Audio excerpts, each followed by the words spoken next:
David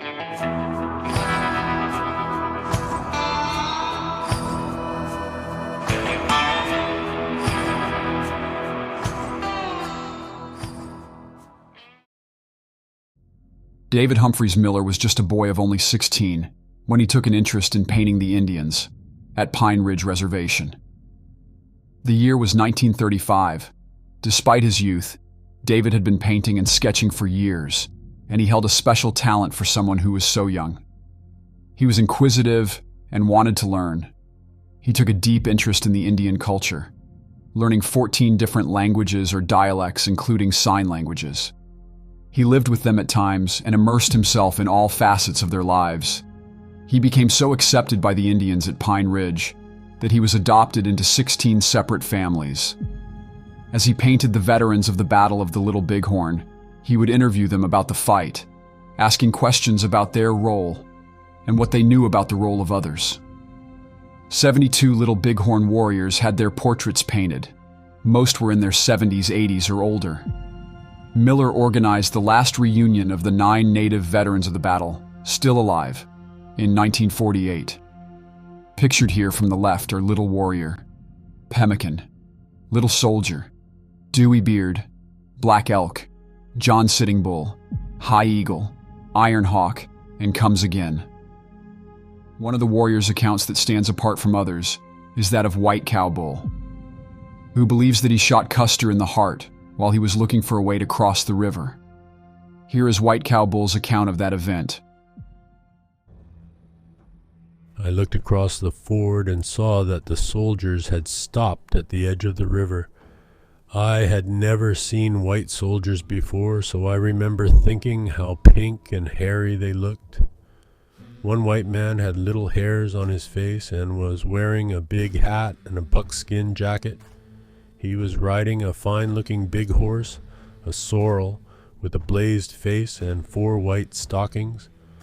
On one side of him was a soldier carrying a flag and riding a gray horse, and on the other was a small man on a dark horse. This small man didn't look much like a white man to me, so I gave the man in the buckskin jacket my attention. He was looking straight at us. The man in the buckskin jacket seemed to be the leader of these soldiers, for he shouted something and they all came charging at us across the ford. Bobtail Horse fired first, and I saw a soldier on a gray horse fall out of his saddle into the water. The other soldiers were shooting at us now. The man, who seemed to be the soldier chief, was firing his heavy rifle fast. I aimed my repeater at him and fired. I saw him fall out of his saddle and hit the water. Shooting that man stopped the soldiers from charging on. They all reined up their horses and gathered around where he had fallen. I fired again, aiming, this time, at the soldier with the flag. I saw him go down as another soldier grabbed the flag out of his hands. By this time, the air was getting thick with gun smoke, and it was hard to see just what happened. The soldiers were firing again and again, so we were kept busy dodging bullets that kicked up dust all around. When it cleared a little, I saw the soldiers do a strange thing. Some of them got off their horses in the ford and seemed to be dragging something out of the water, while other soldiers, still on horseback, kept shooting at us. Suddenly, we heard war cries behind us. I looked back and saw hundreds of Lakotas and Shahiela warriors charging toward us. They must have driven away those other soldiers who had attacked the Hunkpapa camp circle and now were racing to help us drive off these attackers. The soldiers must have seen them too, for they fell back to the far bank of the river, and those still on horseback got off to fight on foot. As warriors rode up to join us at the ridge, a big cry went up. "Hoka hey!" the Lakotas were shouting. "They are going!" I saw this was true. The soldiers were running back up the coulee and swarming out over the higher ground to the north. Bobtail Horse ran to his pony, shouting to us as we caught our ponies. "Come on! They are running! Hurry!" He and I led the masked warriors across the ford, for the others knew we had stood bravely to protect the village and willingly followed us. Another warrior, named Yellow Nose, a Sapawikasa who had been captured as a boy by the Shahiyela and had grown up with them, was very brave that day. After we chased the soldiers back from the ford, he galloped out in front of us and got very close to them, then raced back to safety. I began looking for bullets and weapons in the piles of dead bodies. Near the top of the ridge, I saw a naked body and turned it over.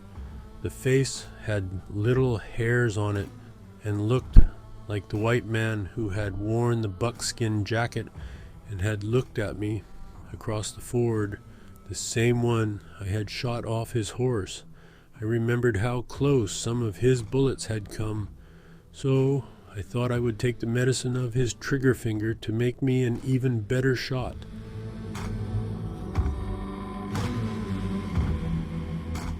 Taking out my knife, I began to cut off that finger. Just then, I heard a woman's voice behind me. I turned to see Miotsi and Yellowbird and an older Shahiyela woman standing there.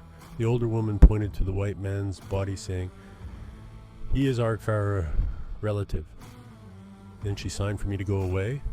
I looked at Miotsi then and smiled, but she didn't smile back at me, so I wondered if she thought it was wrong for a warrior to be cutting on an enemy's body.